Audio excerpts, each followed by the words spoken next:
Alright, Marlon, you going to bed?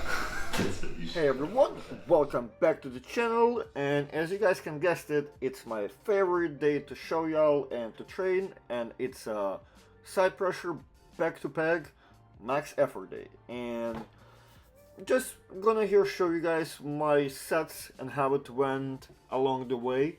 However, would like to point out a couple of things, fill up some time, talk to you guys, and one of the things to talk about and is peg to peg, why and how. I started doing side pressure after I've got enough of ass whoopings by Todd Hutchings, right? So no questions asked, just alright, let's just do some side pressure. But trying to be a human being and thinking about stuff, I do have to say that peg to peg movement in that, direct side pressure, it's such a life hack if you're not doing it simply, right? Because the way I see it, it helps you push people, help you pin people in a way where it can be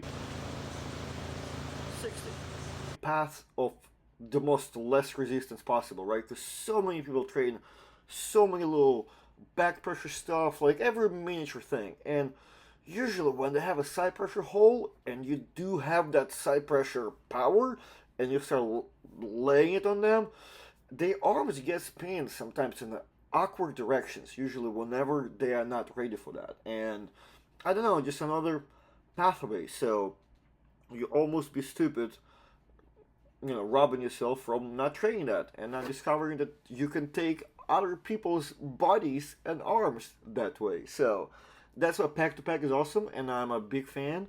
So the more different variations I can do of them, and find out about them, I love them. So whenever I see Todd's videos, they super motivate me about that. And speaking of Todd's videos, now, don't ever take my advice over Todd Hutchings, and this is not a goal for this speech, but I was watching Todd's video on his training the other day and how he was doing volume, but the numbers are so high that you can't do that required volume because the weights are just too heavy, right? And my life hack from that was, as you guys know, especially the side pressure, I usually like to stop when my technique stops. Not in this video because we're going hardcore, but if you do that, if you take your 100% as the weight that you can still do for 1 rep max, but with a okay technique or very good technique, maybe you can do it so cleanly you can do it for 2 clean, something like that. If you take that number as your 100%, then those 80s and 60s will become a little bit more doable if you're like in the same problem.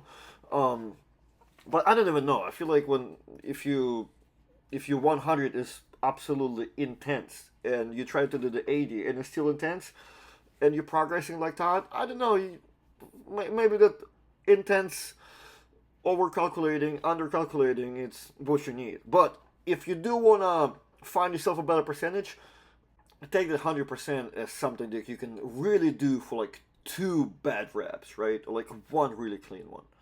Well, now considering I've talked through the whole length of this video, a couple things to mention. I was doing workout all the way until like 100 pounds with a rubber band at the end of the weight stack that you can see, and it's there to guide the weight so it doesn't really bounce around. But however, it was adding a nice rubber band stop at the end, so like I was getting the weight plus some resistance at the end. So like, okay, not what I wanted, but still beneficial exercise.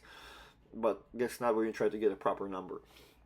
And now that we're at the end here, I'm just kind of got in the habit of flushing really heavy days with just some little movements, some little recovery. If it's a rehab, if it's just some micro movements that I get earlier, like you saw me do some pronation in the same side pressure manners. But yeah, just to do some light work, move the blood around and not leave completely sore and in pain after moving those uncomfortable weights.